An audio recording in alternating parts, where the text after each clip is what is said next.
Okay, so then let's start with the beginning, guys. So the beginning of it started with the Runatal in Havamal.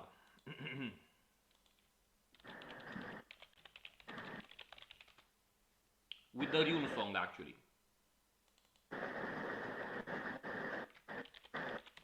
I'm gonna read to you the poem, which is an initiatory poem. One of the most beautiful things about the Nordic culture is that their initiatory system is through art, through poetry. And there is an actual runic initiation that even many people that practice the runes do not know about, and it's from the myths, it's from the lore. And there is also a passing of the wand, which is a bit more funnier than in the tantric tradition. In the tantric tradition, you must get full initiation from your guru.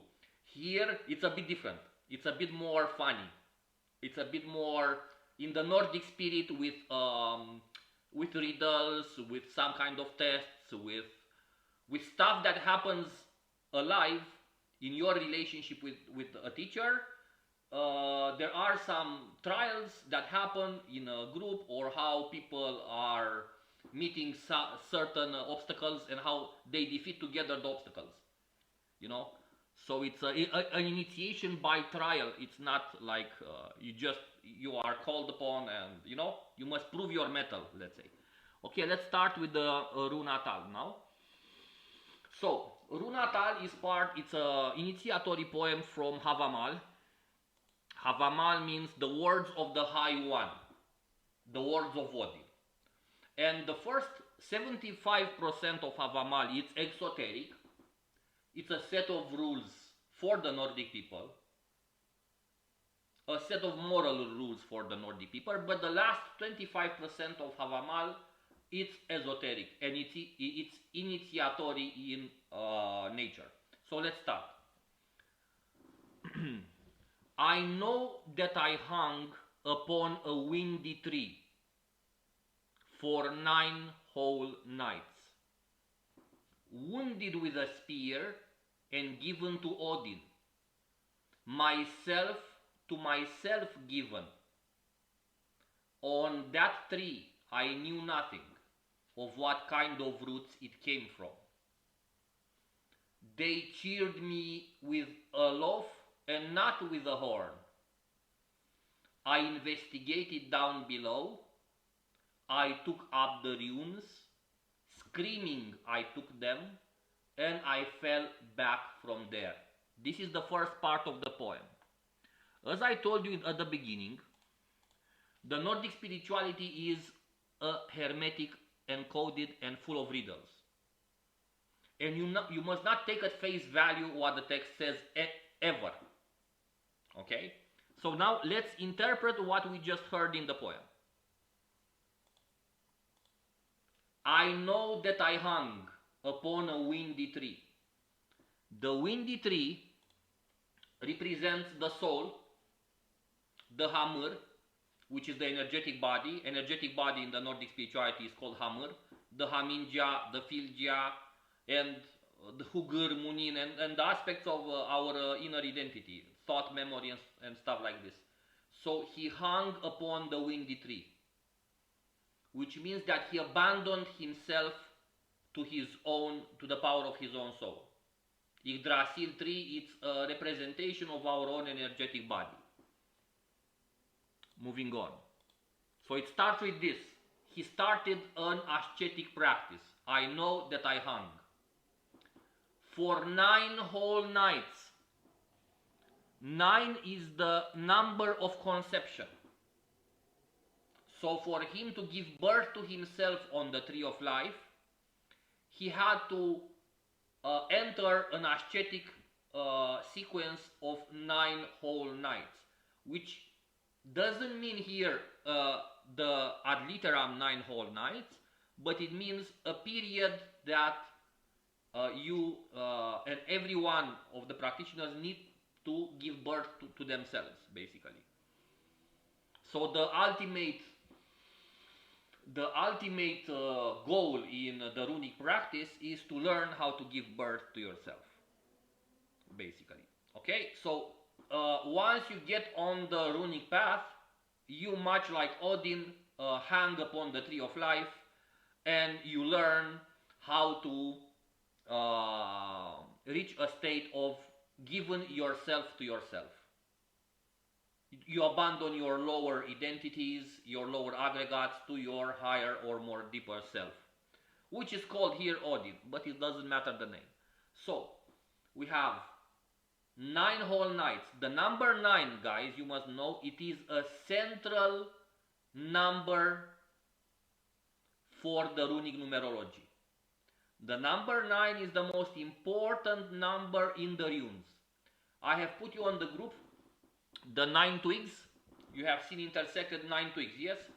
From those 9 twigs you can extract all the runes in almost all the system of runes.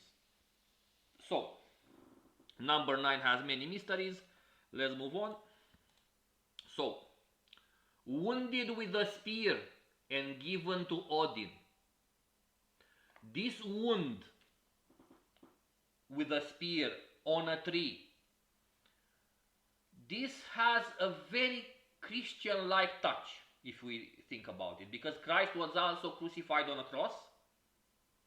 But this has a deep metaphoric meaning. It doesn't have a Christian meaning at all. Wounded with a spear. The spear is the axis mundi represented in our body by the spine. The wound on the spear means that you are focused on you have a single-minded focus. In all esoteric systems, when we, especially of alchemy, when we hear the word wound, it's not at face value. Nothing in these texts is ad literam at all. People who practice today runes and people who practice today Nordic spirituality take these things ad literam and they miss the point. That's why we started this group, to make available to people the true esoteric meanings of the Nordic practice in a more deeper sense and in a more profound manner. So, wounded with a spear. So he had a a focused mind. Myself to myself given. Here we have Sjálfur sjálfum meir. Sjálfur sjálfum meir, it's an actual formula of runes that one can use for meditation or contemplation. On that tree, I knew nothing of what kind of roots it came from. So here Odin gives us a hint that the tree of life has infinite roots, basically. And he knew nothing. They cheered me not with a horn or with a leaf. This is connected with the rune Naud. It was an ascetic practice. He didn't eat or he didn't drink, because in the Nordic practice, in the Nordic occultism, there is one power that makes people different from gods. One single power. And that power is the power of need. For example, your lower self has a need for food and sex and other activities of physical nature. Okay?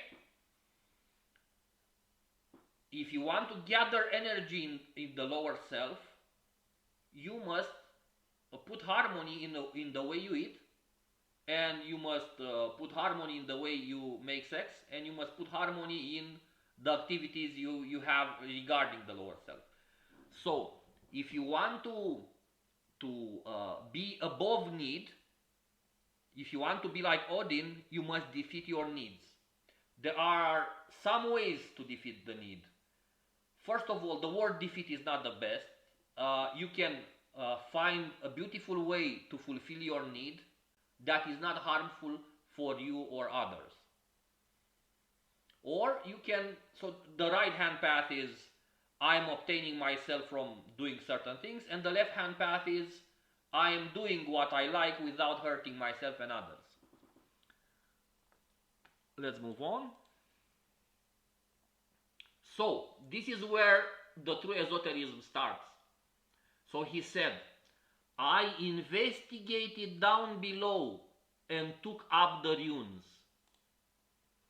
So after he stayed 9 whole nights on the Tree of Life, he has looked down in Ginnunga Gap, the great abyss below him, and took up the runes, which are the sacred words. So the sacred words were given birth into himself in the own abyss of his awareness from down below. If we make a comparison with you guys that know also about Tantra, we know that the Pranava sound is given birth in the Muladhara chakra. You see here a similarity. He looked down and took up the runes. It's another tradition that speaks about the same truth.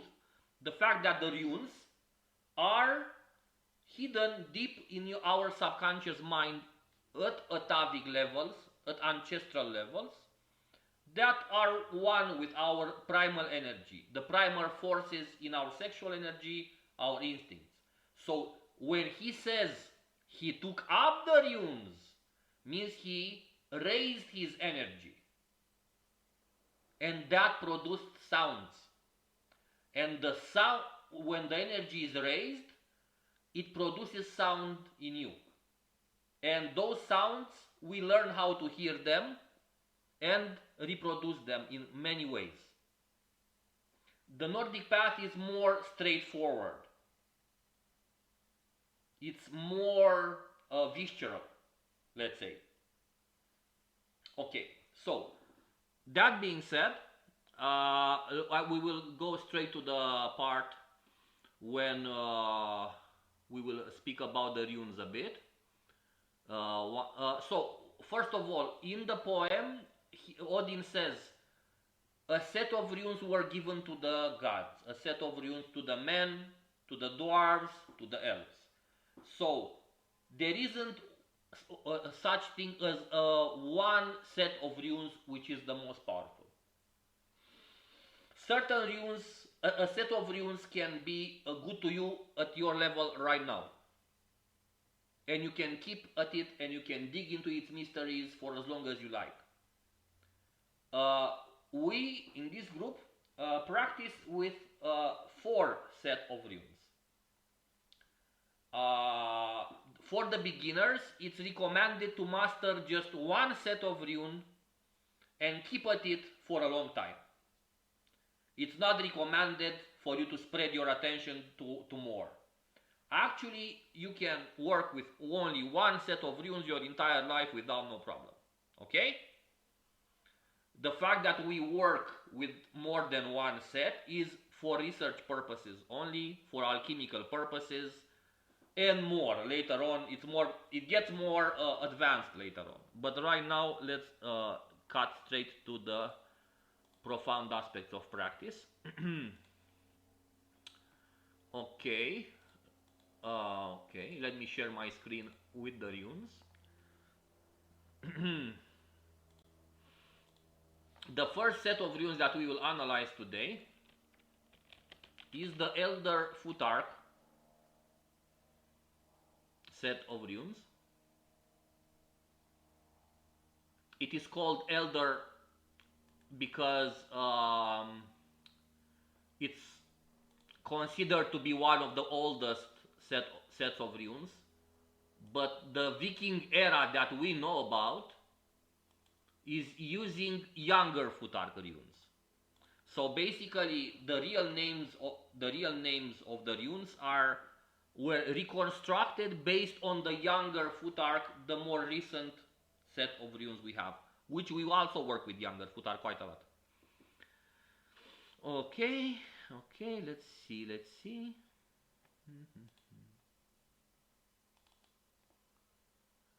Okay, so are there some questions? Everything is understood for you guys? Pretty clear, huh? All right, let's go.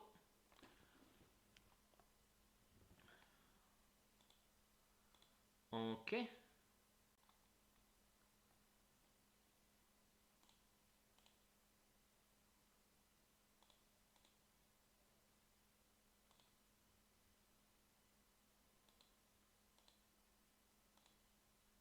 Okay, guys, do you see the image on your screen?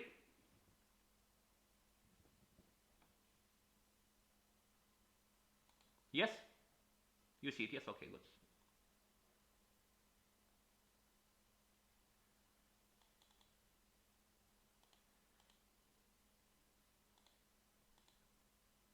Okay, do you see my cursor on the screen? Yes?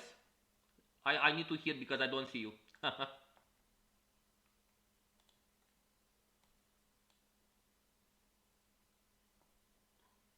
Melinda, do you see the mouse on the screen? No. No? No, not yet. Okay, then it's good. But you see the runes, yes?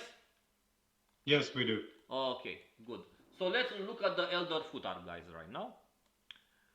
The first rune, it's the upper left one called F Rune or the Fehu Rune. It stands for cattle and wealth. This rune has a numerical value of 1 and it's one of the runes of Freya or Freyr.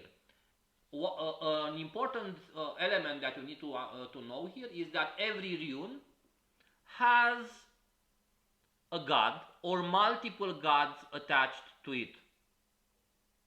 And sometimes the god is a gateway towards the rune, and the rune is a gateway towards the god. Also, a rune can be a gateway towards a spiritual world that is not from Midgard, or a rune can be a certain energy or aspect or even a planet. So, runes, my dear folks, are multifunctional.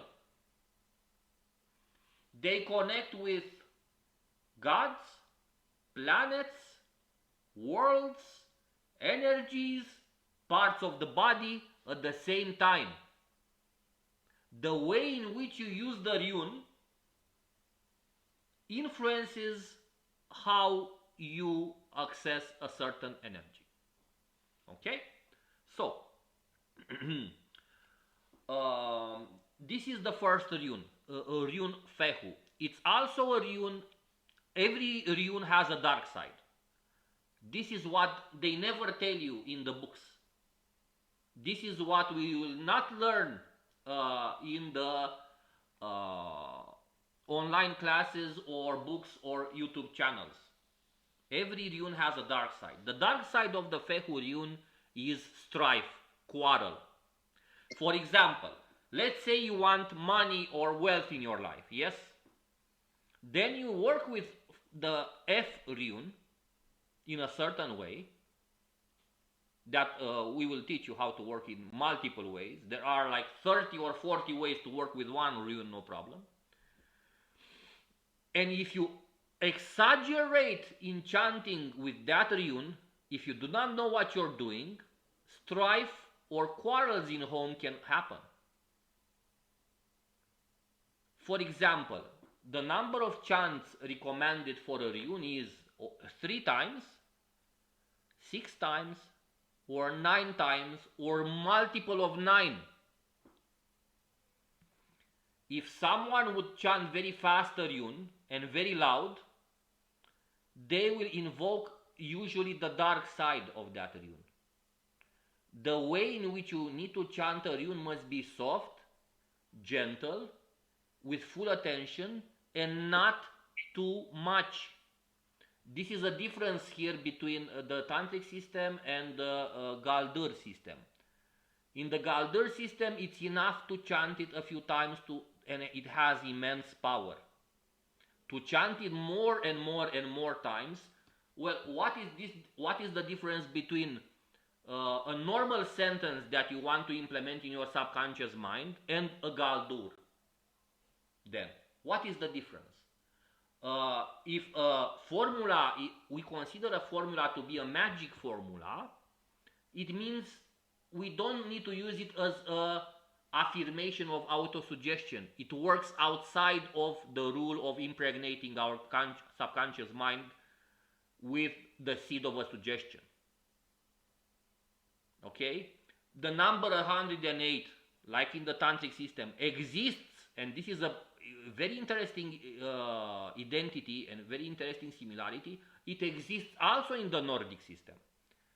The number 108 is extracted from some numbers that appear in the Edda when it's spoken about the Valhalla or Valhall. So, the first rune is the Fehu rune.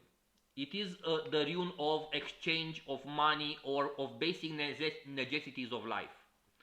When you will start to work with the runes, you will start first to work with the Fehu rune.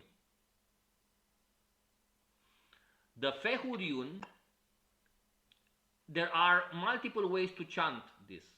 First of all, we must put an accent on every letter in the Baldur, but we must not exaggerate it. For example, a good chanting of Fehu could be you calm your mind, take 9 inhalations and exhalations, then you make your lungs full of air, but naturally, not forcefully, and then you let the rune outside of your lips like in a type of whisper.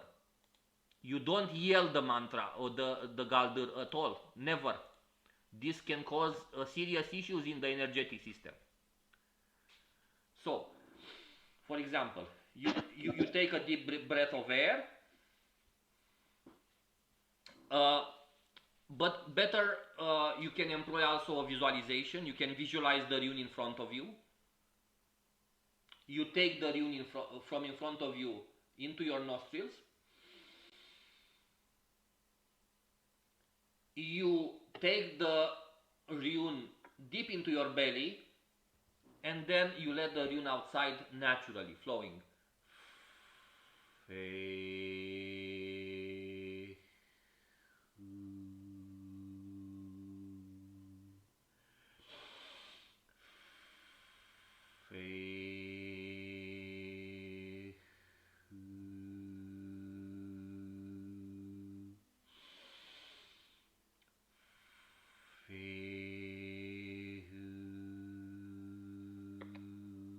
And this is a rune that connects with the goddess Freya, and for those that are a bit initiated into the tantric system, this rune can awaken the Kundalini all by itself.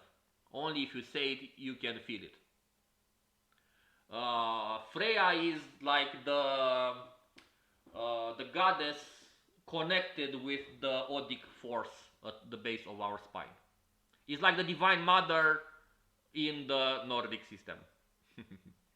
Okay, so as you can see, this is a profoundly initiatory rune. It's not a mere rune. It says, yes, it's the rune of, let's say, cattle. It's the rune of wealth. It's the rune of gold. But it has much more to it, guys. For example, this is also the rune of the dragon Fafnir. And if we look at the dragon Fafnir, I will suggest you to read the Eddas. I will give you some text, some books to read, no worries. Okay, so let's move on. This is also a rune that connects with the moon and the sun and the stars. If you learn how to use this rune, you can collect energy directly from the stars, from the moon, and from the sun. So, straight from the beginning, we have a very powerful rune. It must not be overused. at all, never say, the runes are never said fast. For example, you can also say a very simple chant like this. Fehu. Simple. Fehu. Very simple. But for example, a wrong chant would be like putting a long accent on F, a short accent on O, and a very long accent on H rune, on H sound. For example, we see that the F rune is composed of F, A, H, U. But every rune in itself has some sub-elements to it. For example, you can, if you want to take a deep dive into this rune, the chants become a bit more complex, but not too much. For example, we have the Fa, Fe, Fi, Fo, Fu. Okay? So you chant the Fehu rune. Usually, for you guys to know, the runes, when we speak about them in public or with others, we don't say their full name. Not good. We say just the initial, the letter. But for learning purposes, I will say the full names. So the F rune, the U rune, the Turisaz rune, and so forth. Okay? TH and so forth. Okay. So the Fehu rune has also other sub-elements to it, like Fa, Fe, Fi, Fo, Fu. Every combination of F sound with a vowel has a different effect. And this will be explained. So as you can see, the art of Baldur is pretty detailed and gives you a lot of freedom to work with the energy of the runes in your own manner. So here you will learn. You don't need to copy me. You don't need to copy anyone. You learn how to paint from a painter, but then you do your own paintings. You learn how to chant from a chanter or Baldur, but then you do your own Baldur. Here, this is the beauty of the system. It gives you complete freedom in your practice. There are some chants you say, everyone says. There are some common practices for all. So, for example, if we meet together to do a ritual, or if we meet together to do a working together, sure, there will be classical, traditional approaches, texts, but in your private room, you are free to practice. After you learn how to paint, you are free to paint as you like. Also, let's continue to the next rune, the rune Ur, or the rune Uruz. This rune, as you can see, it sounds pretty powerful. It is the Rune of Strength. It is the Rune of the Aurochs, an extinct animal, long ago. Look at the sound first. Look at the shape. The shape of the rune. It goes from earth back into the earth. So this is a very powerful earth rune.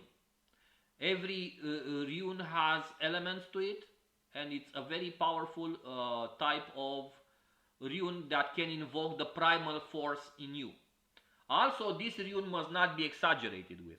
For example, if you want to build up physical strength in your body, if you want to enhance your health, like in a very big way, you can use this rune in Baldur. This rune is deeply connected with the belly. Certain runes, when you chant them, you can put your attention on different parts of the body. This will be taught also. For example, the rune Uruz. Uruz. This was a bit wrong. Uruz. This is a light chant. If we are to do it more deeply, we could do it like this.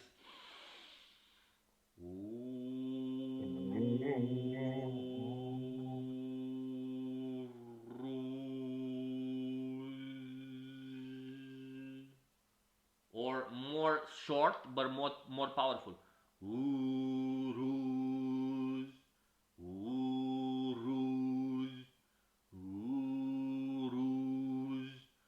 So some runes can be chanted in a lower tone, and they actually correspond with the notes that we know, the 7 notes that we know. Runes are recommended to be chanted on tonalities of the sound. So here, because you guys are initiated into different tantric systems and whatnot, it's very helpful and it's very easy for you to understand what I'm going to teach today. So in the tantric, in the mantra system, in Laya Yoga, you repeat a mantra over and over again. And there is a big accent put on repetitions, how many repetitions you do. Here it is different. You put more accent on the quality of your chanting rather than repetition. For example, if you know that this sound needs to be chanted on that tone of voice, with that particular lip position, with that particular posture in your body, with that particular breathing, with that particular position in your eyes, in your hands, and whatnot, of course, one single chant done with full attention, full concentration, it's enough. Because you know the science behind how it works, how the energy moves. So, we have Uruz. So, until now we had Fehu and then we had Uruz. What can we see? Now we will get a bit theoretically initiated into the polarities of the runes. So once we have reached the second rune, we can speak about polarities, guys. Look at the first rune, Fehu, and the second rune, Uruz. What is the polarity here? One is cattle, so domestic animal, so an energy that you can tame, alright, an energy that you can use for your own home and growth. Even if it's dangerous, overused, still it is a tameable energy, or it is an energy that rhymes with your energetic body. It is the loving embrace of the mother inside us, which can be fiery but still pretty loving. But with the Uruz rune, no, the wild energy of nature is there. So we already have a polarity between wild force and domestic tame force. This type of polarity repeats in all the systems of runes, and it's very unique. It's very unique to the Baldur. When you formulate your Baldur, if you know what rune forms polarity with another rune, your Baldur will be much more stronger because of it. Okay, so we have the untamed power of Uruz that you invoke in you. Maybe in one day you would need an extra boost of power in your life. Maybe in one day you will work 12 hours. But if you started your day with the chant of Uruz, the Aurochs, the strength of the bull, wild bull, you will end your day having more energy than you bargained for. So, for example, if someone would exaggerate with this rune, they will be like a frenzy person in their activities. And also very jumpy and temperamental. So the dark side of this rune would be being temperamental a bit. Very powerful, very strong, but also temperamental. Let's continue to the next rune. The next rune is Turisaz, the giant or Thor. Well, this is the rune of the giants, and as I told you at the beginning, we must not let our understanding fall at the face value meaning of things. No, Giants in Nordic mythology and practice means the forces of nature. Mountains, tornadoes, earthquakes. Okay? These are the giants that the mythology speaks about. The actual cataclysms or storms or whatever. So this is a rune connected with the untamed power of nature in full manifestation. This is also a rune of Thor, the god Thor, the god of thunder. So we already, this rune can be worshipped in the thunder. This rune can be revered in the power of the thunder. When it's thundering outside and you meditate with this rune, you can have powerful revelations upon its nature. If we look at it, so this is the giant, this is Thor. This is a very powerful rune. A rune that gives you the power to set healthy boundaries. For example, if there is someone abusing your will in your life, or there are some abusing people in your life, and there are no other means through which you can go ahead and have a harmonious relationship with them, let's say, but they are still invasive or abusive at you, only meditating with this rune a bit resolves the problem. But this is a rune that I will suggest beginners to not practice with any intention. Just connect with the rune, feel its power, let it pass through you, but do not use it for any purposes for a bit. Because this is a rune that can be very harmful to yourself or to others. As you can see, the shape of the rune, it has a shape of a thorn on a rose. Or a thorn on a bush. So it can be a rather harmful experience for the people trying to violate or abuse yourself. It has many myths. The runes in themselves are connected behind them with many sagas and many myths also.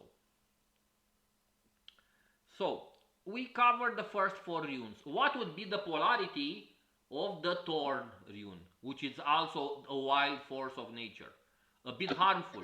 So for example, if the Uruz rune was not really harmful but was just about untamed energies of nature, and Thorn is a bit more harmful, the harmful aspects of nature. What is the polarity of the giant, of the Thorn? The polarity is Ansuz, the next rune, the 4th rune, which is God. So, by this, the runes clearly tell us that the direct opposite of being harmful is having a godlike nature inside you. Goodness, self-control, reason, emotional control. So basically you see again the polarity manifesting. The aggressive nature of the giant is being tamed by the self-discipline of the Ansuz rune. And please look at the spokes at the lines of the Ansuz rune. What we can see there? We see that the spokes are diagonally oriented down. Being diagonally oriented down, this means that this is a grounding rune. This is a rune that grounds our emotions, grounds our intellect. And it doesn't only ground our emotions and intellect, but also it invokes in us divine intelligence, divine self-control emotionally, and self-control in all adversities. Okay? For example, if someone is overflowing with excess Uruz energy, and you are meditating with the Ansuz rune, you can control yourself in any situation without producing a negative reaction in the outside. So this is a rune of centering, into the divine intelligence and invoking the power of Odin in you. This is a deeply invocatory rune. Only to say it 3 times, it invokes the divine intelligence in you at all levels. And this is also the first rune that actually starts with an upper vowel. We have the Hours Rune starting with a lower vowel, and now we have the upper rune, an Ansus rune that starts with the upper value vowel. And the A vowel in the Baldur system connects with the Ashgard, with the fortress of the gods, and with the highest awareness. So this is also a rune of Ashgard. This is a rune that connects you with the highest realms of the gods, with the Aesir. This is also a rune of the Aesir. And the Aesirs, which were like 12 main gods, were about self-control, self-discipline. They were not chaotic people. Anyway, let's continue. So this is the direct opposite of anything that is chaos, guys. If there is a bit of chaos in the Hours Rune, if there is a bit of chaos in even the first rune, okay, Fehu, if there is a bit of chaos in the Turisaz rune, now the 4th rune, which is also corresponds with the number 4, it is a grounding rune, and it also, we know from other systems that the 4 number is a grounding number. Okay, any questions so far? All right, so keep in mind that this is just the Elder Futhark we are speaking here about. This is just one system of runes. Keep in mind this. Okay, let's continue. The next rune is Raido. Some say it Rit, some say it Raidho with an H in the middle. But this is the rune of movement. This is the rune that puts everything on a move. For example, where do we see the rune Raido in the previous runes? Can someone answer where does the rune Raido appear in the first and in the first runes? In the Hours Rune and hello?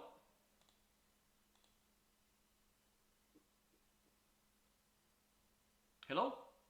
I don't hear you.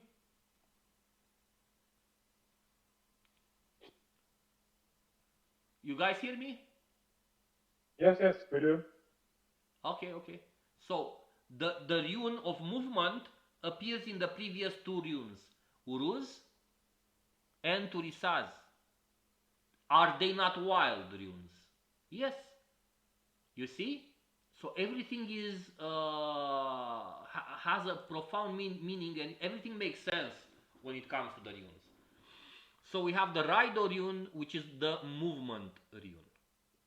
This is a good rune to work with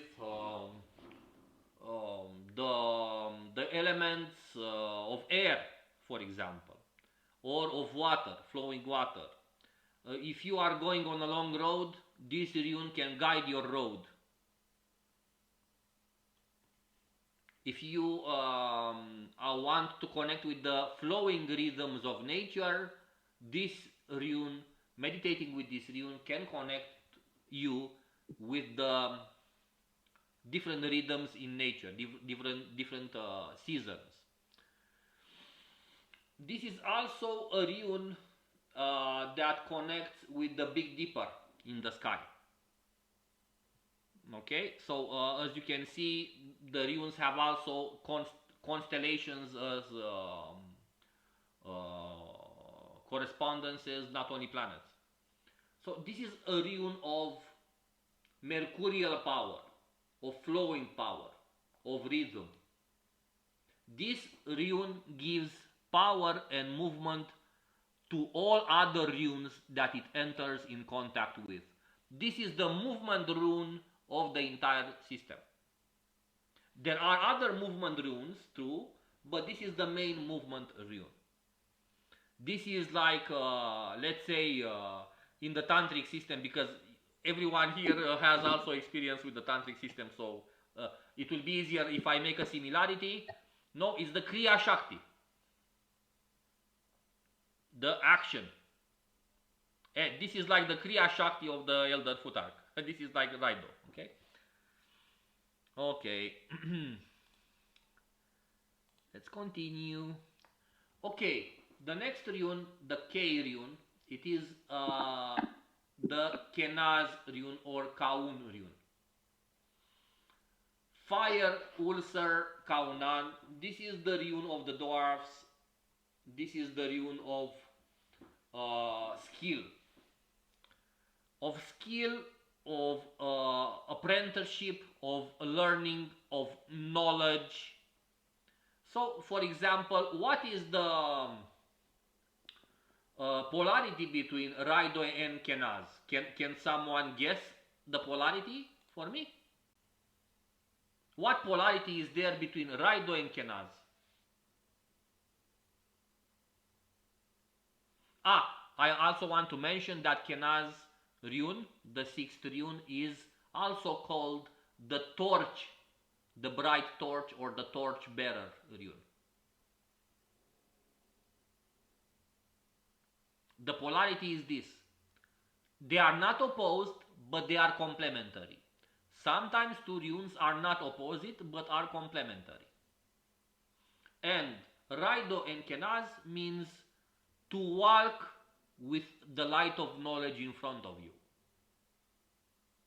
Kenaz is the light of knowledge, is the torch ahead, which in some cases can be represented by skill. Alright, let's continue. Soon we are going to finish the first Aetir of 8 runes. Every set of runes is composed or divided in 3 parts. The first Aetir of runes, or the first row of initiation, let's say, is from Fehu to Unio or Unjo. So right now we are at Kenaz and we continue to Gebo. Gebo is a very special type of rune. It is, as you can see here, gift rune. But in Havamal it is said, always a gift for a gift. Always a gift for a gift. Gebo is, as you can see, an exchange rune.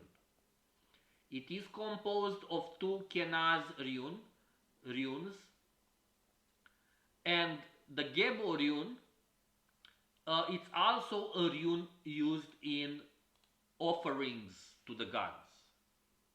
So if you are making an offering to a god, this rune put on the offering enhances the power of the offering towards the gods.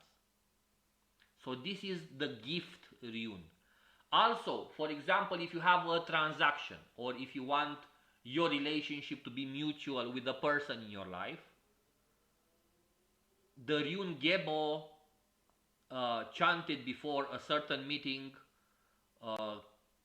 can enhance the mutual relationship of harmonious nature between you and a person who probably would otherwise take you for granted, or you would have worked for free, or any type of, let's say, uneven exchange. So this is the rune that makes sure that all your exchanges with the world are even. If you give more energy than you receive in your life, if you complain, I make so much, I receive so little, this is the rune that tips back the scales for you. Also, the runes are not of the color dark like this, black. The natural color of the runes is red. And red stands for power. Also, red stands for power in your blood. So basically, the runes are the currents of power running through our blood. The next rune is the rune Unio. It is the rune of joy. It is the rune of friendship. It is the rune of making peace. Look a bit at how it starts. It's like Unio,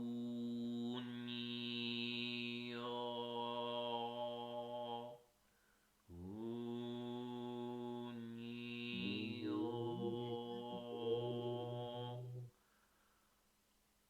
This rune enhances the ability of the joy of life.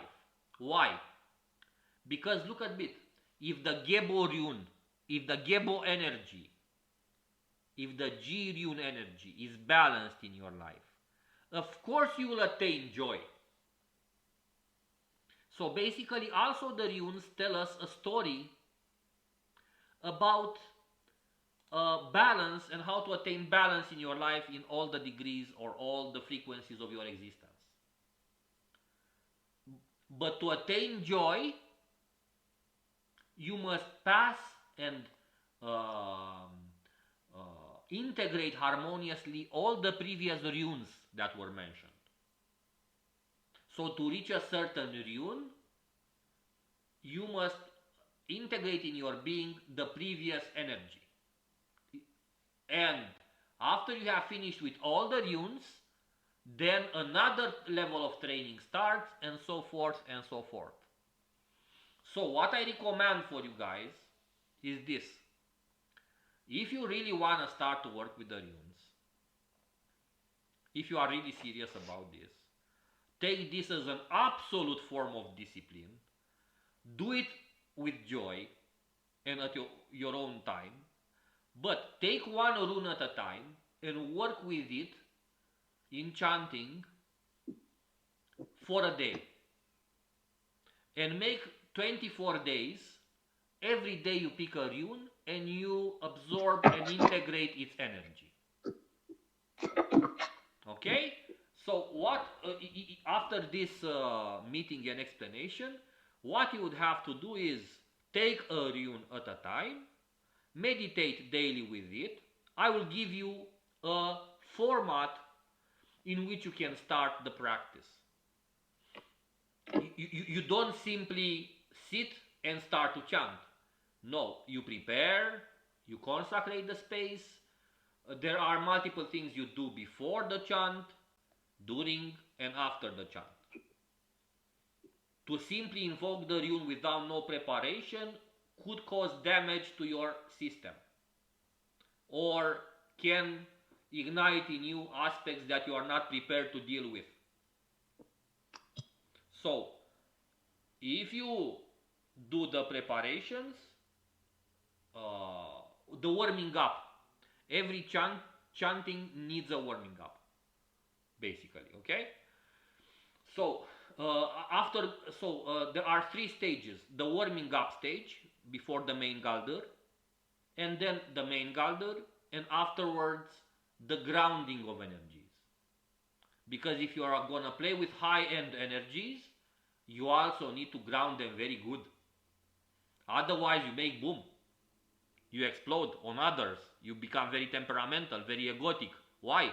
Because you walk with the power of nature inside you roaring, basically, and you are possessed by your own shadow. This is what happens when some initiates, or some people who are initiated into high techniques, go crazy with ego, because they start to be possessed by high energies, by their own subconscious mind, and they do not know how to ground their energies. Nobody really teaches them how to ground energies. They only work with high-end energies all the time. They get very high on many divine states and whatnot, but they lack grounding, and grounding assures that you don't go crazy from the practice. Okay? For example, if you want to chant the rune for 20 minutes, you must do grounding for 5 minutes. If you want to chant the rune for 20 minutes, you must warm up for 5 minutes at least before. If you want to chant the rune for like 1 hour, slowly, in a gentle manner, your warming up must be at least 10 minutes, and your grounding at least 10 minutes also. Otherwise, if you don't warm up before a strong energy work, and if you don't warm up, if you don't ground the energies after a strong energy work, you will cause damage to you, yourself, and your family. Okay, so grounding is very important. Also, before another important thing is shadow work, guys. Every rune has a shadow work attached to it. But I will give you some techniques of shadow work that will help you embrace your spiritual practice, whatever the spiritual practice is, in a more better manner. Okay? So, there are 4 important elements to build our foundation upon. Shadow work, a lot of it. Warming up, main practice, and grounding the energies. The main practice of Baldur can be also combined with a ritual that I will teach you about later called blot. Har, have you heard of blot before? No. No? No. Blot is like a form of Nordic puja, guys. Okay? So, Okay. Yeah. So blot is Nordic puja, basically. Yeah. Yes. Yeah. But the relationship we have with our with the Nordic gods is not like the same the Hindus have with their gods. It's a bit different. For example, in the Nordic tradition, you don't put your head at the feet of the god, and you do not kneel before the god. You look the gods in the eyes, and you call them big brothers. So it's a more friendly approach. You don't have to beat yourself too much in front of the gods, because they are gods, they have been like you, and if they are true gods, they will look at you with love and compassion. You don't need to cut your head and throw it in their bowl to eat it, basically. So it's a more friendly approach, and the relationship with the gods is not, oh, I'm worshipping that god every day, otherwise I will have bad luck happening in my life. No, blot is not even necessary or required, and if you are too much into worshipping one god, the Nordic gods, or in this tradition, they can even consider it an insult because you want to kiss their butt too much.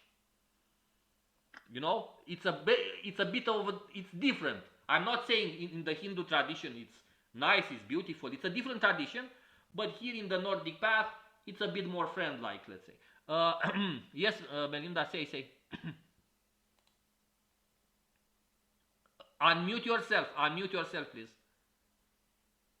I don't hear you. Do you hear them? Do you hear her, guys?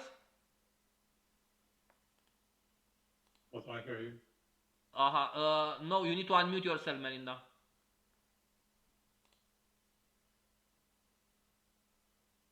No, we don't hear you.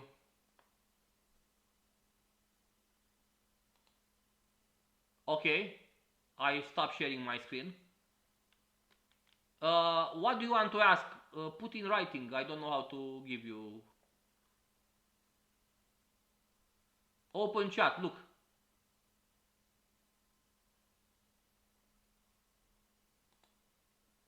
Look, Q&A here. We have a chat here on the right.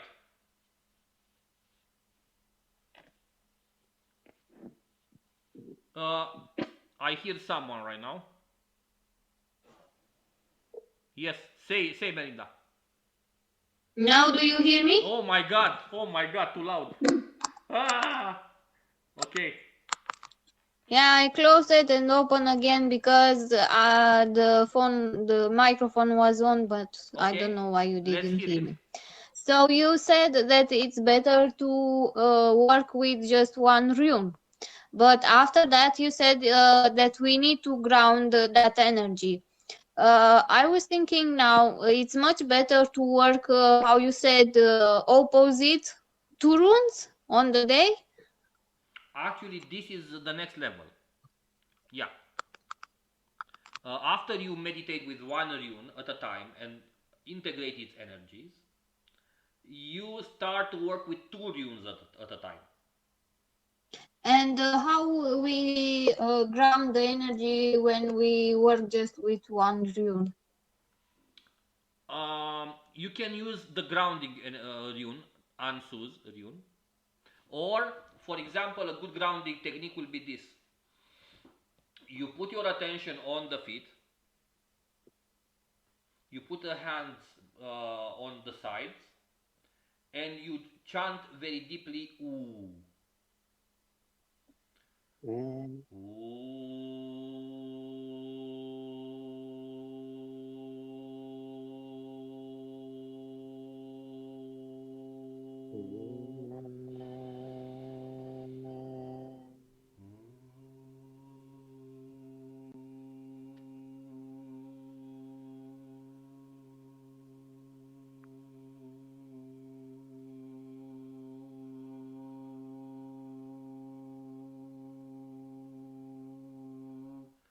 The "oo" sound has a very deep grounding effect.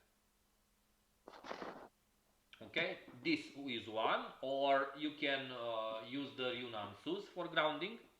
If your mind is agitated, you can use the Ansus formula just to ground or master your mind for a bit.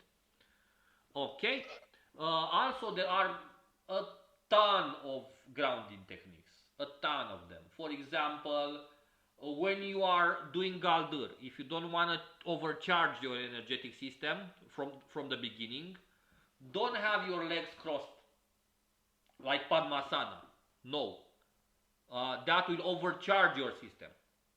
No, have the legs uncrossed. Don't have the hands crossed like this. Have them put on your knees, facing down. So if you interlock anything in your body, you gather more power, and it's good at a certain level, nice, but when you work with the runes are very powerful. And because the runes are very powerful, I'm teaching you a way in which you can use the runes in a way in which you have only to benefit from. Okay? So, the U sound, or for example, the Alu chant is very good for grounding. Okay, one of the most important chants or powerful chants with the runes is the Alu one, which is also a protection chant. So, for example, your daily practice should look like this at the beginning. Uh, you take 9 deep breaths. You sit facing east. If you have developed a relationship with the gods, you hail the gods that you have developed a relationship with. I mean, in the Nordic tradition, we don't say namaste, we say hail. And hail is a formula that enhances the power or gives might unto a certain aspect. Okay? For example, at east you can face and say hail Thor. Hail Thor. Hail Thor. Okay. Uh, so you take 90 breaths. You warm up your energetic system with the 5 vowels. For example,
and then you repeat every vowel 9 times or 3 times.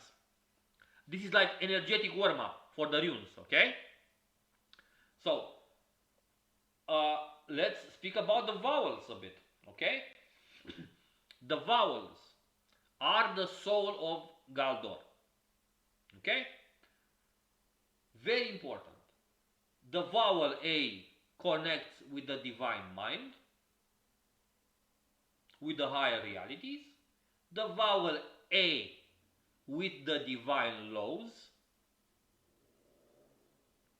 The vowel E with the essence of our soul. The vowel O with the boundaries of our soul. And the vowel U with the roots of our soul.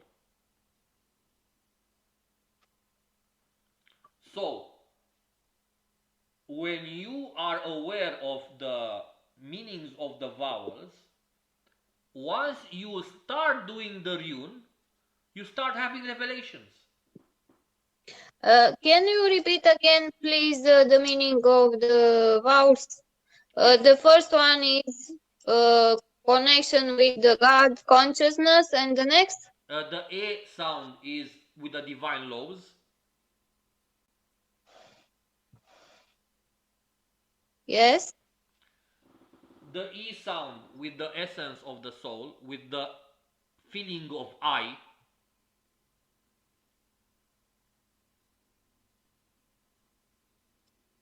Yes. O, boundary, healthy boundaries of the soul, like outer layers that connect with the body. It's more deeper. Every vowel has many secrets. Not, I'm just saying like just exterior stuff right now. The ego, the healthy ego, something like that. No. O connects with the healthy boundaries of the soul.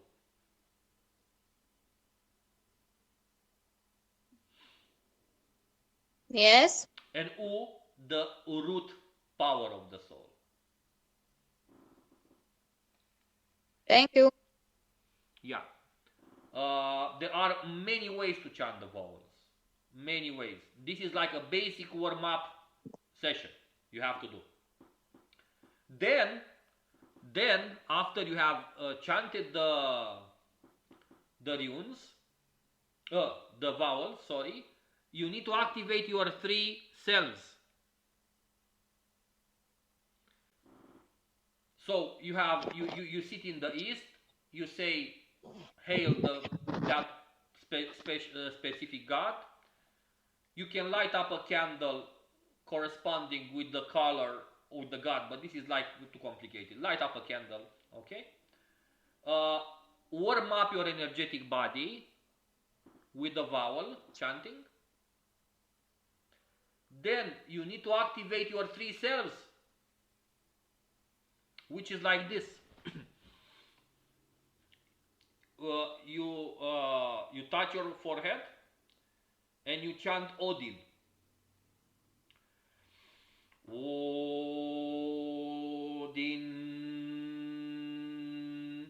You touch your belly and you chant Vili. Vili. You touch your heart and you chant Ve. Ve. Simple. Odin, awareness, spirit. Vili, willpower. You activate your willpower with the chant Vili. And Ve, it's the altar at the heart. So you align your 3 selves, which are thought, instinct, will, and emotion, heart, or altar. So you warm up your energetic body like with the vowels. Then you activate with touching the 3 selves. Then you touch your left side of the brain and say the chant Hugr. Hugr. Right side of the brain and say the chant Munin. Munin.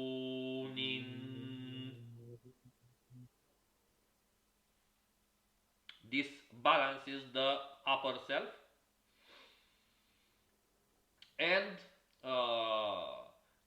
for the rest of the body, Hail Aesir, Hail Vanir, because the Aesir is the higher part of ourselves, the godly part, and the Vanir are more visceral, more with shamanism, more with Seder.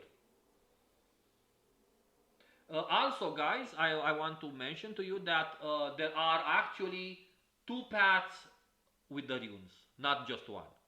One is called Baldur, the art of chanting, and the other one is called Seder, the art of traveling with your soul in the realms of the gods. Okay, so we will learn Seder in this group, and also Baldur. Okay, this is the idea. Okay, let's move on to the next rune. Okay, so you then meditate with the 3 cells, like I told you. Then you chant all the runes. After you have chanted all the runes, then you can start your main Baldur. Yes? Hello? Yeah. Okay.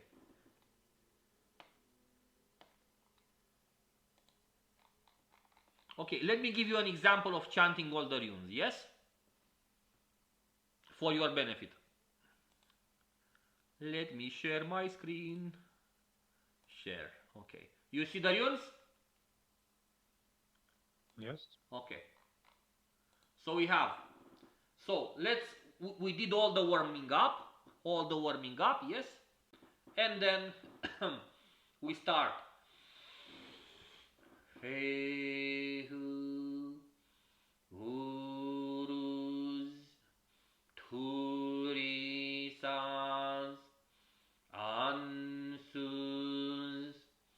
Raido, Kaunan, Gebo, Unio, Hagalaz, Nautis, Isas, Iera, Ehuas, Perthro, Algir, Soilo, Tiuas, Berkanan, Ehuas, Manas, Lagus, Inguas, Otila, Dagas.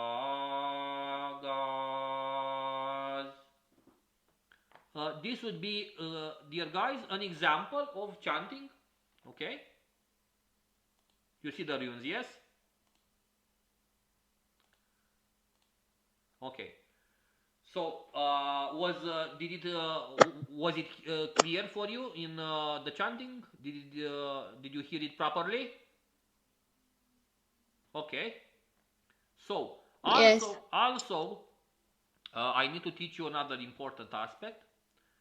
So today is just about the basics, guys. Okay, basic stuff. But the basics, if you have strong basics, you have also a strong practice to build upon in the more advanced stages, for sure. So, when you say a rune, face north, and you need to sign the rune in front of you with the sword, with this type of, it's called hand stada. It's the equivalent of what you guys in Tantra say mudra. Here we have hand stada. Okay? So you put it in front of you, parallel with your spine. And for example, when you say the first rune, Fehu,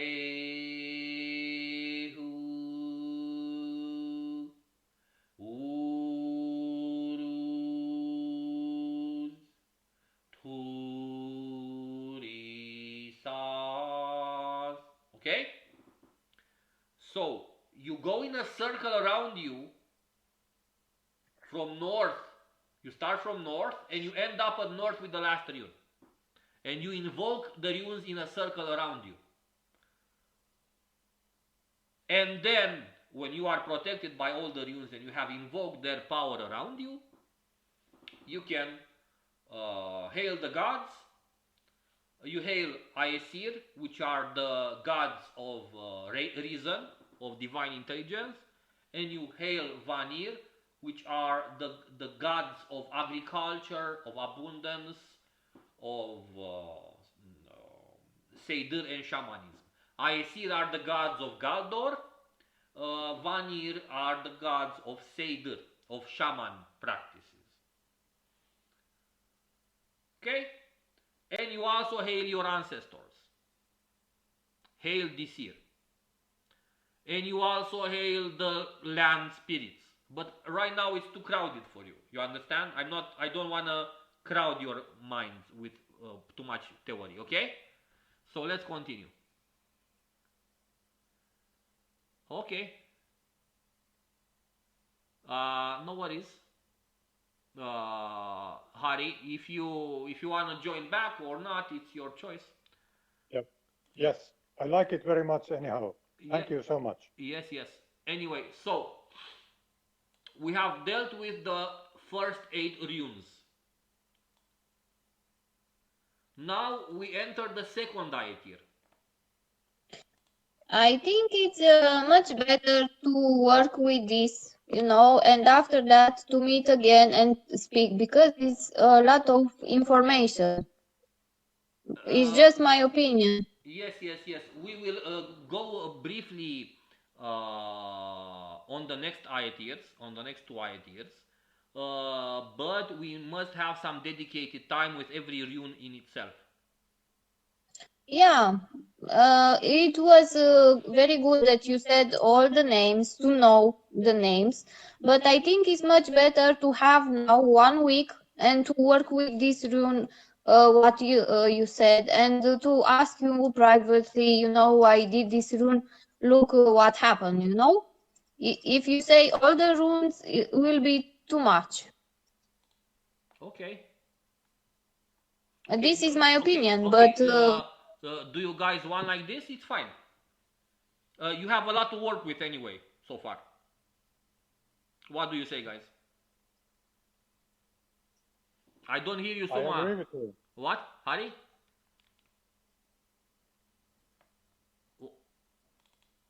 What did you say, Hari? Microphone. Yeah? Okay. I agree with Love. I agree with Love. She said it right. Can you hear me now? Okay, okay. Yes, yes, Suma. Yes. Yes, Okay. Suma, yes. Hi. I said I muted myself because there was too much of background noise here. Others would not be able to hear you if I wouldn't mute. Yeah. So you guys. I find Suma. her idea quite good. It's nice to be, taking some days to start with, to understand and synchronize with the energy and take a first-hand feel of it, and Very then good. again touch base and start from there. Very good.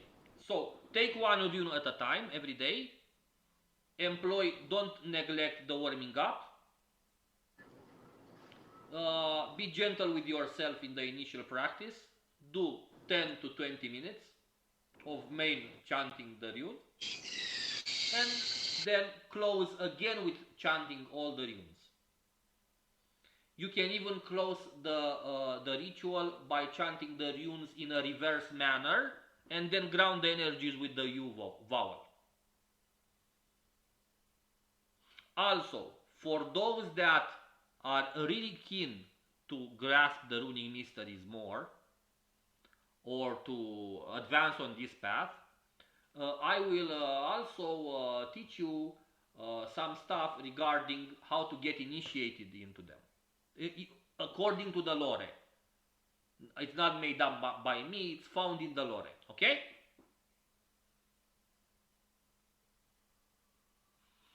And also, the name of the group, skaldic craft is because once you have a level of mastery with the runes, you learn how to use them in everything, including song. If you love art, if you song, poetry, whatever, you learn to use the arts as the most highest form of magic or the most highest form of mysticism. Okay? There are many things to talk about. Right now we covered the initiatory poem of Odin, the first Aetir of the runes, some techniques to start with, a good understanding of the vowels, and next times we will speak about spiritual properties of the consonants also. Okay? Also, guys, I always know when high esoteric stuff is being presented, not many people come. And it's intended like so. We are like 20 or 30 people on this group. Probably our main core group, I'm looking to form a core group of people to practice with and study these things more in depth. So, I'm not aiming to make a big group from the start, I'm telling you. Even 10 to 15 or 20 people, it's enough. This is a guild, it's not an organization. It's a group specialized in something very specific. And you don't find people for this on all the roads. Okay, so this is not mainstream stuff, this is Nordic occultism, which requires a high degree of understanding, morality, because once you get to true occult power, at one point, if you are not ready for it, it's not okay. So that's why we build up also character. Okay? So for me, it's very important, and during my years as a rune teacher in the past, I have learned the easy way and the hard way that some people do not need to learn some things. First, you need to build up your character. First, you need to cultivate your goodness, your virtues, and stuff. But this doesn't mean that someone will give you... Do you give this written somewhere? Good question. I will. Okay? I have some. I need some help too. If I can get some written material, I haven't been able to write. I'm sorry. Yeah, no worries, no worries. I have already. Actually, Thank guys, you. I have materials, hundreds and hundreds of practice materials that are not available anywhere on the internet or in any book, that I'm willing to make available for the practitioners, okay? And also, I'm just a rune teacher. I am your friend. I am nobody special. You know, I don't see myself as something or not. I just love the runes and the spiritual path of the Nordic people. And I'm willing to share what I know. And at one point, when you learn also very well or higher, you can contribute to the knowledge. Because I have ongoing research work and I need people to talk about stuff like this and to research together. Okay? So what I'm doing here right now, it's not for free. I don't ask money. But I will be expecting the people involved in this to share opinions on research or discoveries I make, or you guys make. Okay? Because at one point, after you are more experienced or more advanced, you will be given some tools of interpretation. And I will say, guys, this is the text. These are the tools of interpretation. Let's see what mantras we have in this text. Let's see what constellation appears here in a hidden way. You understand? So it's an active group. Okay? We are very democratic. In the past, we used to have our guild master was changed every month. You know, so nobody had ultimate power forever. You know, so it's like let's say an Arthurian round table. Okay, this is the format. It's an Arthurian round table. Everyone has a skill. For example, Hari has a skill. Who knows? You could have some very profound analytical skills that could help later on. Melinda has a skill. I have a skill. So we put together our skills and practice and meditate and stuff. Okay? Well, that's about it, guys, for today. I hope you enjoyed, and I will do this meeting weekly until we get more people that are serious. Okay? Alright, so any questions right now at the end? No? Okay, good then. Lovely to have you here, guys. Good luck with your practice then. Hail to you.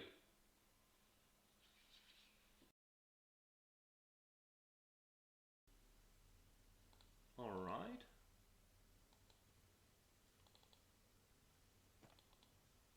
Let me share my screen for you guys.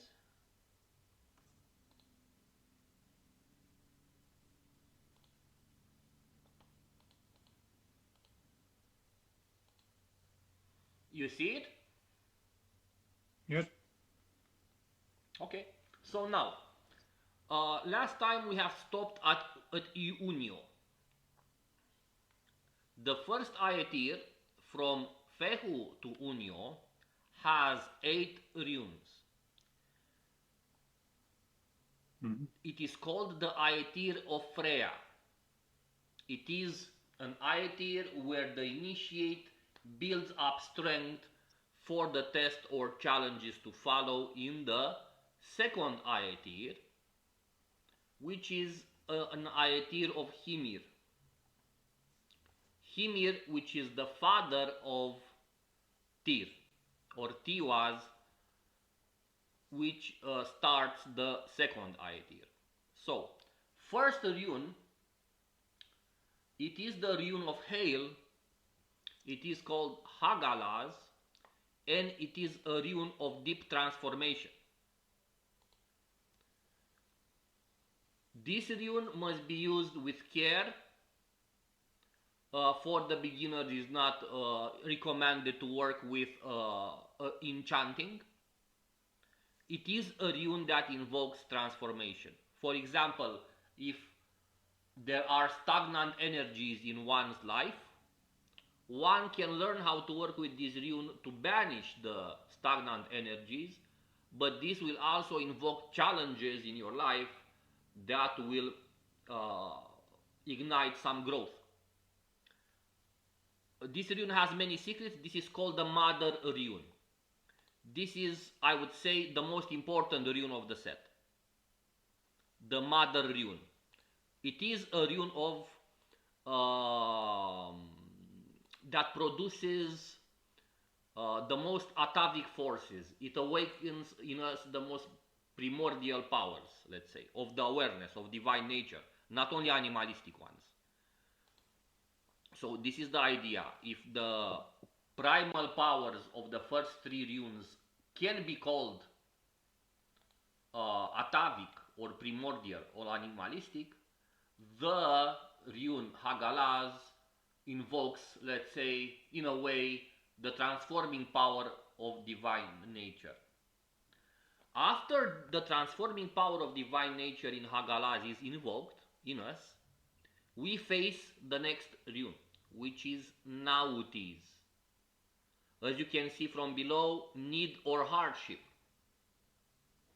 This rune, once you start to chant it, helps you identify in yourself the most deepest desires and the most deepest needs. Because often we go through life without being aware of our true needs. So the Hagalaz rune throws us into transformation. That forces us to look at our true need. Actually, when Odin saw the runes for the first time, when Odin had the first time revelation of the runes, this was the first rune that he saw, the Nautis rune. It's also a powerful rune to banish negative thoughts. For example, if we have, let me show you. So, for example, if we have a negative energy around us, or we are confronting with a pretty negative situation, we can use this mudra with the index fingers like this,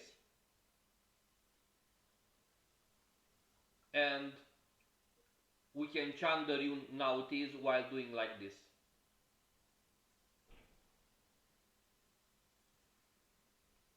Three times towards the object of negativity in our mind. You visualize the negativity that you confront with, and you banish it with this sign. But this is also a rune of Nornirs, which are the deities that control fate. So this is a very complicated, very deep, and very powerful rune that connects with the presiding deities would be the Nornir, which are Urda, which guards our memory, our spiritual memory, past lives and whatnot, Urda, Skuld and Verdandi, which are about the future and the present moment. So they are like the goddesses, they are like the goddesses of past, hello. They are like the goddesses of past, present and future. So Nautis rune actually, if we contemplate it a bit, it's like a meal. It's like a meal that is turning, like this. And that is the meal of fate, which is controlled by the Nornir.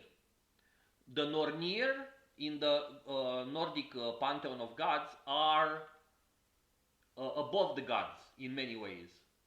They are in charge of our fate. But actually, in a symbolic and more deep way, they represent the roots of our being. Actually, they sit at the roots of Yggdrasil tree, which means that they are the three deities who guard our three energetic channels: Urda, Verdandi and Skuld. Anyway, let's continue. Hello, Suma. We have just started, so you haven't lost too much. Actually, we have started with Hagalar. Thank you so much. I would have missed the class. No worries. Thanks to Harry. No worries. We have here Hagalaz, like I told Hari and Melinda. Hagalaz is a rune of transformation. It is a rune that it's best to avoid working as a beginner, but you still need to connect with it. For example, maybe not say the name of the rune, but you can say ha, he, he, ho, hu. You combine the vowels with the consonant H, which is the mother consonant, like in the Sanskrit too. Is the same here. Okay, in the Sanskrit we have the H, which corresponds with the Akasha element. Here also Hagalaz has, it's called the Mother Rune, and it corresponds with Ginnungagap, with the Great Void and whatnot. And Nautis, like I told before, it is a rune that, it's the rune of help, basically. It is the rune of help in true challenges. Not daily challenges, but true challenges that come once a month or a few times per year. This is the rune that is used for this. Then, after our challenge has been met with success, with the help of the rune Nautis, we move on to the next rune, the rune Isa, ice, which brings peace. So explanation. You see, the first Aetir from Fehu to Unio, we have armed ourselves with knowledge, power, resistance, endurance, wisdom, skill, craft. And when we are faced with a deep challenge in Hagalaz, we meet the challenge with Nautis, and then peace comes. So Isa is a rune that invokes peace. For example, if you need peace in your life, this is the rune to use. By far. It is the best rune to use, but do not exaggerate with it, because if you use it too much, everything in your life stops, the time stops. No, nothing grows. So, for example, if there is an excess of energy, if there is too much fire from someone, if someone has a big ego, and you tend to have a powerful reaction because of exterior compulsions of someone else, this rune, the Isa rune, helps guard your energy. It brings all the energy into the central energetic channel, basically. So the Isa rune brings all the energy and concentrates it in the Shushumna channel. It also opens the Sahasrara too at the same time. So it has, and it also raises a bit the Kundalini. Okay? Let me explain this a bit more. Let's go by letters now. So the E sound focuses the energy on the Shushumna Nadi. The S sound raises the Kundalini, and the A sound opens the Sahasrara. You see, it is a very powerful process. Okay? But in the Nordic path, we call it Freya. The Kundalini energy, we call it in other ways, like Oder or Od. It's just a different name. We also have dragon's name for it, like Fafnir. And the A rune, which is also the A sound, corresponds with the Ansus, with the god upstairs. So all the runes are connected between themselves. For example, look at the Yera rune, the next one, the harvest. Of course, after you have opened your energetic channel with Isa, of course you are going to harvest the divine energy. Yera. And look at Yera more. You will see two Kaunaz runes facing each other. And this is the polarity. After you have crossed the ocean of challenge of Hagalaz and Nautis, you have reached centerness. The Yera rune is the rune of spiritual harvest. And it is the total opposite of the Isa rune. If the Isa rune is about centering, awakening, putting things in a still place, the Yera rune also balances the left and right energetic channels. Okay, so Yera is also a rune used to bless the plants, to bless the agriculture. It is a powerful rune to use when, for example, you are working with gods that bless the lands, or you want to be blessed with abundance. You can then chant this rune together with, for example, the name of the goddess Sif. I have posted it on my Facebook yesterday. The Sif goddess, which is a goddess of grain, of abundance. So, for example, you chant the name of Yera 3 times, then you insert the name of the goddess, you invoke it with the expression Lathu, because Lathu, the expression. This is an invocatory expression. When you want to invoke a god or goddess, you say the name of the goddess and then Latu. For example, Hiera, Hiera, Hiera, Latu, Sif, Alu. Alu is the correspondent of the sound Om in Tantra. Alu is put at the end here, not at the beginning, because it's a formula. You first do the package and then send it.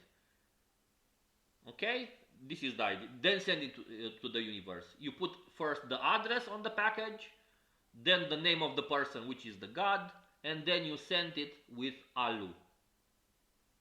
You can say Alu 1 time or 3 times. But this is the classical or traditional way to do it.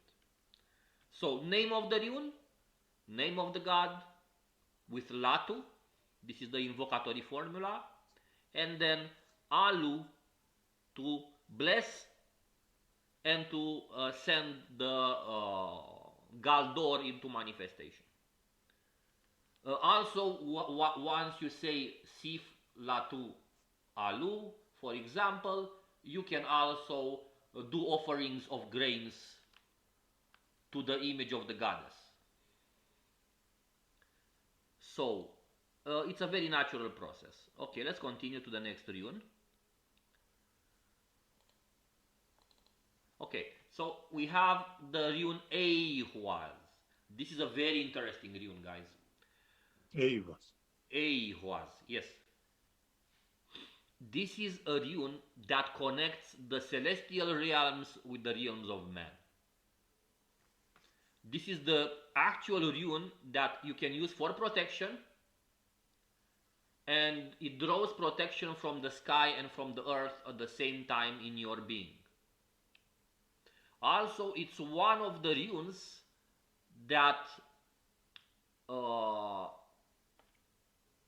awakens the energy in you and passes it through all your energetic channels at the same time. So if you do it like this, take a deep breath.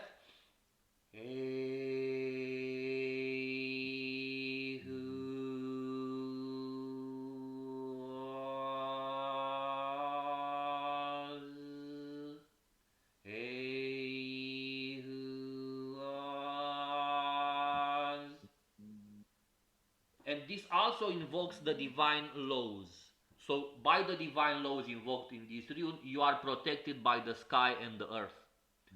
This is also a very nice rune to work with on the tree of life and to do shamanic journeying. If you chant this rune and you have experience with your astral body a bit, you can visit actual worlds of the gods in your spiritual body by using this rune. This rune, it is also a rune of traveling on the world tree. So it has many applications of shamanic nature, of protection. Only if you want to ground, only if you want to call in yourself the earth and the sky at the same time, this is the rune to use. So this is by far one of the best runes for protection, connection with the other worlds, and much, much more. For example, let me give you an example of how you can work shamanically with the runes a bit, okay?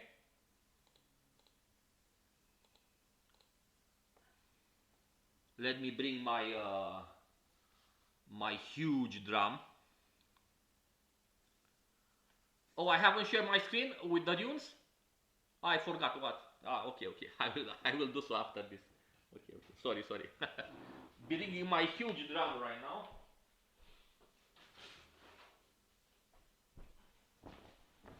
So, runes and shamanism go together. This is my shamanic drum, this is the Rune Uruz, this is Turisaz, and this is Modur or Algier in this system. So how can you work with this? Okay. For example, you can codify the runes in a certain pattern of rhythm. Look, let me share the screen.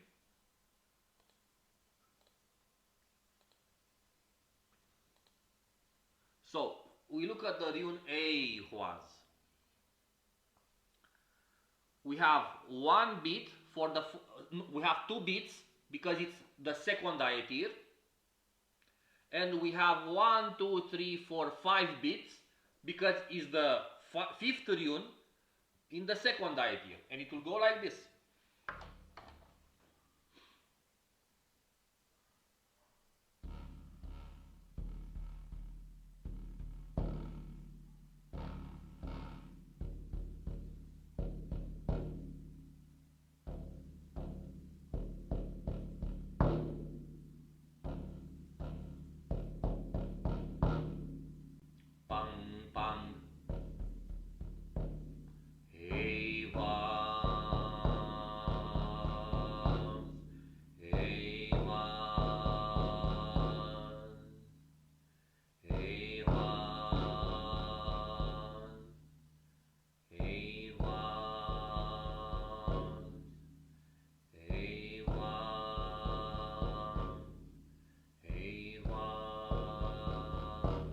Got the idea, guys?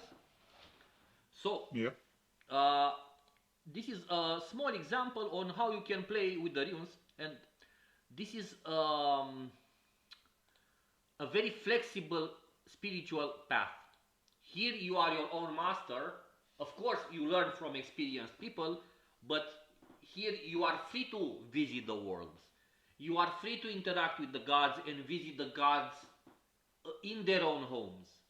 But on the road, on the spiritual road you can encounter in this huge universe, you can have issues. Not all the entities in the universe are good. And for example, this is a very good rune to chant when you encounter yourself in a shamanic journey with less good of an entity. Okay? Good. Let's move on. So this is the Hours Rune. Then we have the Perthro Rune. This is one of the most, let's say, difficult to understand the runes from the entire system. It is the rune of Hamingia, of luck. We can say in the Hindu terms that this is like the positive karma or the good deeds that a person has done in countless lifetimes. This is that rune. This energy connects you and invokes to you the positive karma, the Hamingia of your past lives or in this life. So basically when you work with this rune, you invoke your right to the good deeds that you did.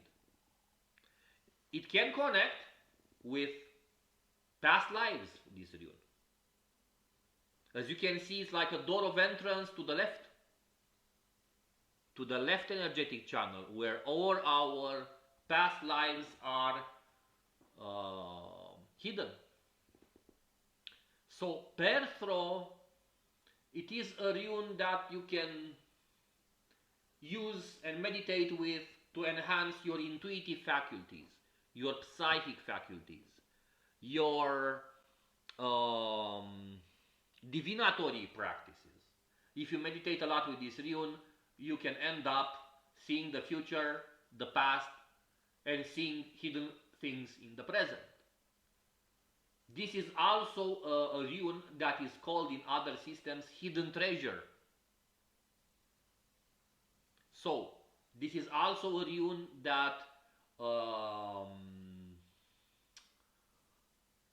if you look at it this way, it's like a cauldron but with its tip on the side. Anyway, This is the Rune of Chaos in a certain sense too. If you work too much with this rune, good things will happen to you, but chaotically. Out of nowhere, stuff starts to happen to you in an unexplained way. So, if, for example, you want to spice up your life, work with this rune a bit. But expect to be surprised that day. By the way, one of the important rules of working with the runes is, if you choose a rune to work with that day, you manifest that rune without even knowing or wanting. So be very careful what rune you choose to work in a day, because that's the rune that will define the day for you 100%. So far, we have the Rune Perthro, which is also can be in a way, it's also a rune of joy, of happiness. For example, if you want to make a nice surprise to someone, if you want to bless someone with a good day, and if someone is depressed or you want them to have a nice surprise that day, but you are far away and you cannot help them, you can combine the Rune Perthro with the Rune Unio. You know, and we have the joy of a gift in translation. Unio Perthro, the joy of a gift. Moving on, the Algiz rune, or Algir in other systems, but this is the classical Elder Futhark. The Algiz rune, it is also a rune of protection that it has invocatory powers. For example, if you want to connect with your ancestors, you can stay in the stada of this rune, like the position of the rune. Let me show it to you. Like this. So you stay up in your 2 feet, but with the hands like in the rune. Like this. And you chant the name of the rune. And with the cups of your hands bent. Bent and up a bit. This is the correct position. If you do it like this, the energy falls flat. If you spread your fingers, the energy spreads. If you hold like this, you need to hold it like in a cup, like this. And it has invocatory powers and protective powers too. For example, if you want to enhance your aura, if you want to strengthen your aura, you can just stay in this position, chant the name Algiz, and visualize a protective field formed of Algiz runes around you. Okay, you can visualize. So you have the mantra, the Galdur, the posture, and the visualization with a circle of Algiz runes together in a circle protecting you. This is a rune that connects with certain animals of power or certain totemic animals too. Actually, every rune, guys, has an animal of power associated with it too. We will go at it more later on. So, let's look at the structure of the rune right now.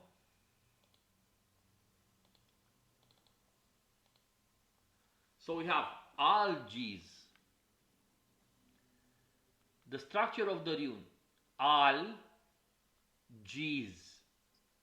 the giver of divine awareness, the awakener of divine will. This is one of the best stadas to stay with if you want to charge your energetic body. If you must pick one stada, which is like the synonym for asana, this is the perfect one. It has many, many applications.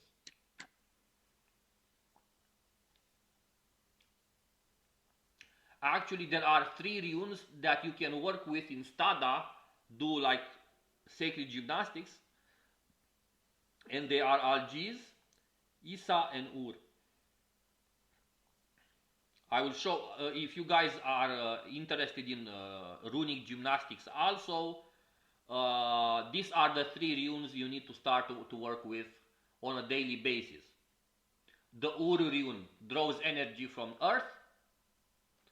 The Algiz Rune draws energy from above. And the Isa Rune posture pulls both energies together and quiets them in the central energetic channel, mixes them up. So these 3, Uruz, Isa and Algiz, are very good at channeling and invoking energy in your body actually. How do you use Urus then? I would need to show you. I will give you a chart with runic postures. Okay? It will be easier. Yep. Okay. So let us continue. So we have Algiz. It is also a rune of Aesir. It is the rune of Ashgard. It connects with the world Ashgard, which means Asa means God, and guard means enclosure. So enclosure of the gods, citadel of the gods. So when you actually draw energy in this stada with this rune, you can actually use the rune to draw energy from whatever place you like. For example, if you want to draw energy from, let's say, a river or from trees, you can use this and chant the rune of using your left hand, and you can do this mudra towards the trees or towards the stones, and you just connect with it. Or you stay under a tree and chant the name of the rune, or you stay on a hill if you need the energy from the sun or the air. If you stay on a valley, you collect the energy of earth better with this rune. So this rune is like a let's say collector of energy. This is, let's say, the collector of energy of the entire rune set. Whatever energy you want, you just connect with it. Because, let me go more in depth and then we go to the next rune. Let's look again at the rune. It has 2 arms. The right arm is sun and the left arm is moon.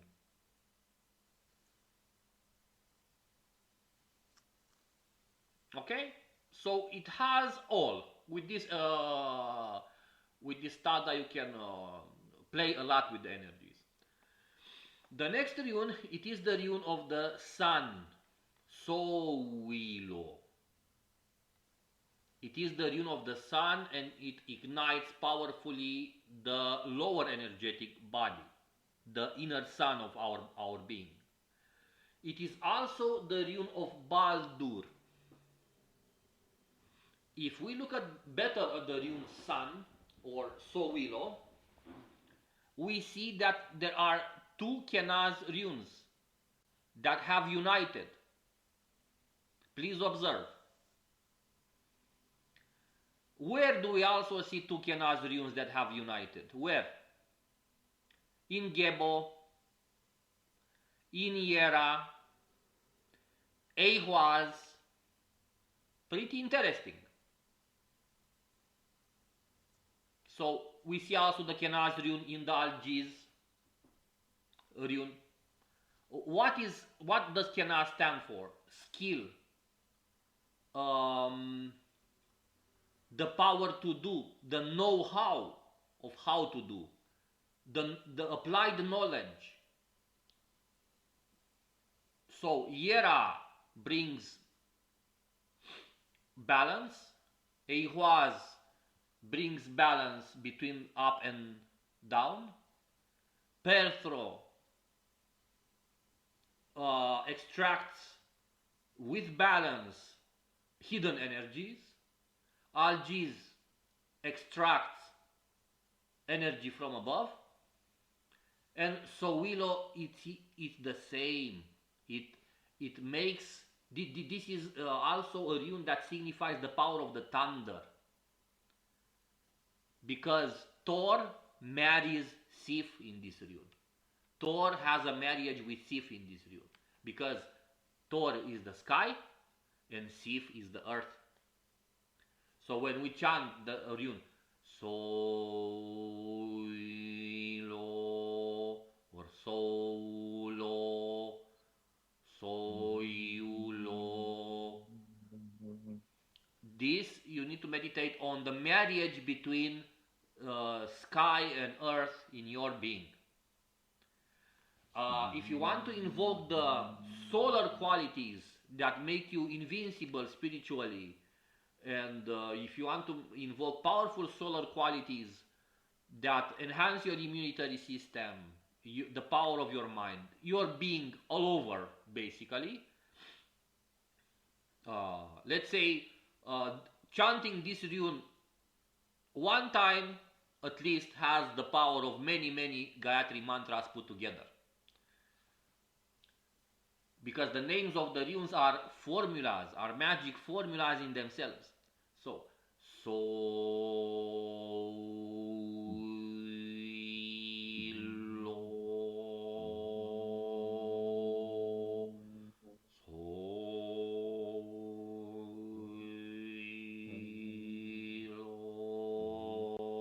it moves the energy inside us. It raises the Kundalini, so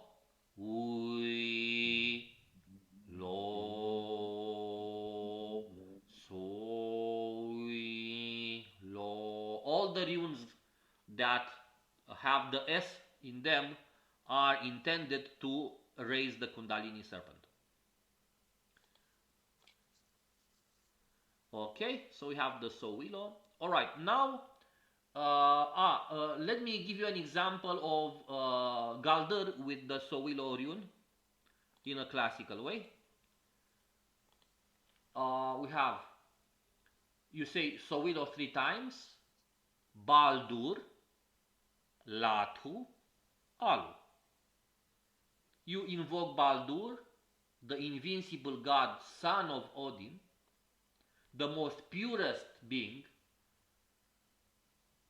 the most virtuous being. It has all the virtues in him, Baldur. We can say he is like a Mahaganapati of the Nordic people, you know? Because also he died like Ganapati and got raised again, you know? So Baldur is in a way the Ganapati of the Nordic people, but in a more funny way, because at one point the Nordic people have a huge sense of humor that extends to the gods also. Because Baldur was blessed with invincibility, when Baldur went to their gatherings and they had fun, they started to drink, chant, do songs, but Baldur was invincible. And they had fun throwing weapons at him, trying to kill him for fun between the gods, because he was invincible anyway, you know? So they had fun with Baldur being invincible in the most chaotic or funny way possible. But one of the gods started to have envy on his invincibility. And you will find the story in the sagas, in the Eddas, in the divine poems. It's called the Dream of Baldur, the part. I'm gonna share with you the Eddas and you will see. So Baldur. So when you connect with this rune, with the Sowilo, you can also sign it in front of you. I forgot to tell you this, guys. So when you chant, also use your hand. For example, you have like this. Sowilo. 3 times. Sowilo. Sowilo. Okay? And then Baldur, Latu, Baldur, Alu. This is an example. Also, you may want to ask, man, if I want to do divination with the runes, how should I start? How should I make a covenant with the runes? Or what's the beginning, man? You know, how should I? So, of course, if you work with every rune every day, the book that I gave you is just for beginners. It does not reflect what we will do in the future. It's just to give you a startup, let's say. So,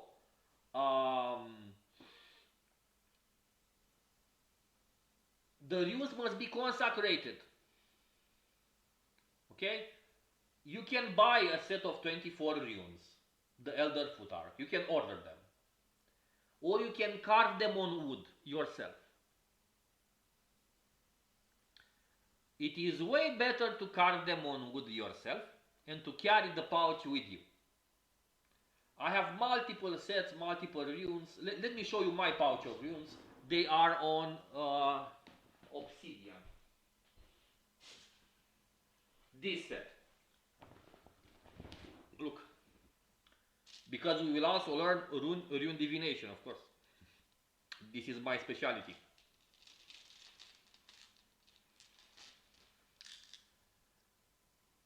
Look, this is the Isa rune.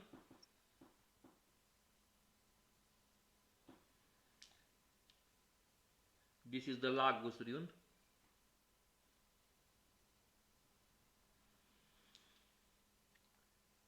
Okay, so let's ask, how can the runes take me seriously? You know, in every path, the gods need to take you a bit more seriously, okay? Well, the Nordic people have a more raw approach to spirituality, in a way. You know, a bit more raw. This is not a must, by the way. If you don't feel comfortable doing this, don't. Carve your runes when you have time, in the next days, weeks, months. I have done it in a single day and have consecrated all my runes in a single day. But if you don't have time, there is no compulsion. You need to chant the name of the rune. So let's see. You have carved the rune, yes? You have carved the rune and you chant it. You need to chant the rune on wood. Carve it, carve it, carve it. As you carve it, you chant it. Then you must take a drop of blood from your index finger or a finger and anoint the rune with the blood. Because this connects you with the runes. But this is an ancient practice. Because Odin says in the Runatal, do you know how to stain the runes? And this is how you stain the runes. You can stain the runes with your saliva too. Sure. But that's why the runes are of red color. Because they signify the energetic power in your blood streams. So, anointing the runes with the blood, like a small droplet on the rune, and then the next rune. Uruz, carving, carving, carving. Uruz.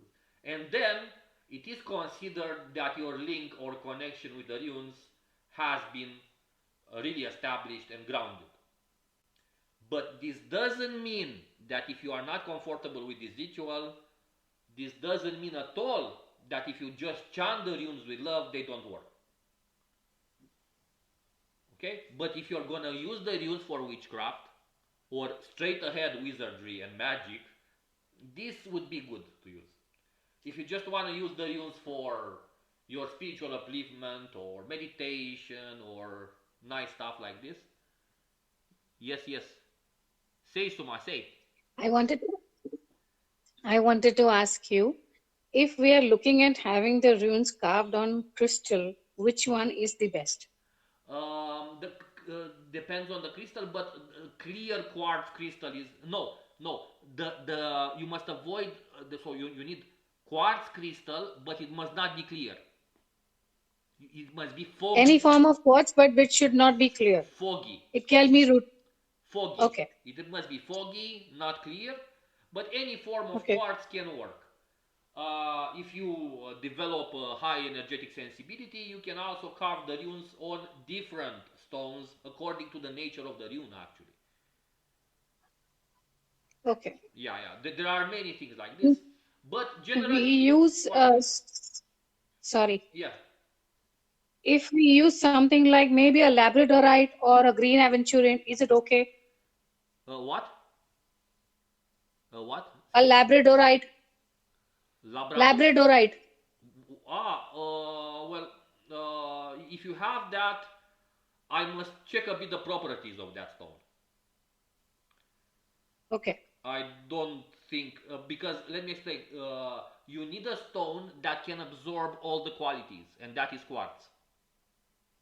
All the runes that I know Right. of is they are generally carved on quartz, because quartz amplifies the symbol all the way. Actually, when you start to work with the runes and do your rune rituals, you can put the runes around you in a circle from your pouch. And you can create a circle with the runes from your pouch. Okay, I have done differently a bit. I have a rune carpet. Let me show it to you, okay? Wait.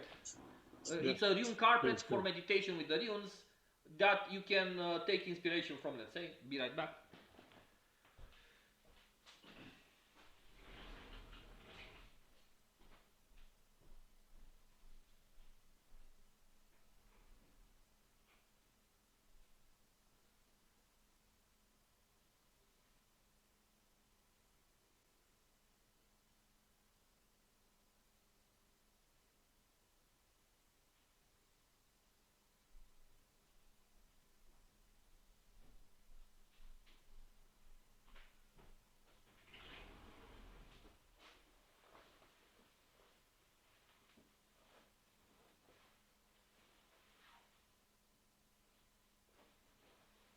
This was a highly used for rituals carpet, so please don't be scared that it's very dirty. It's supposed to be this way, okay? Because it was used at thousands of rituals. Look, so they are done like this with red. It's like a look. Okay, so it's like a circle with red. These are the runes, and you put yourself in the center.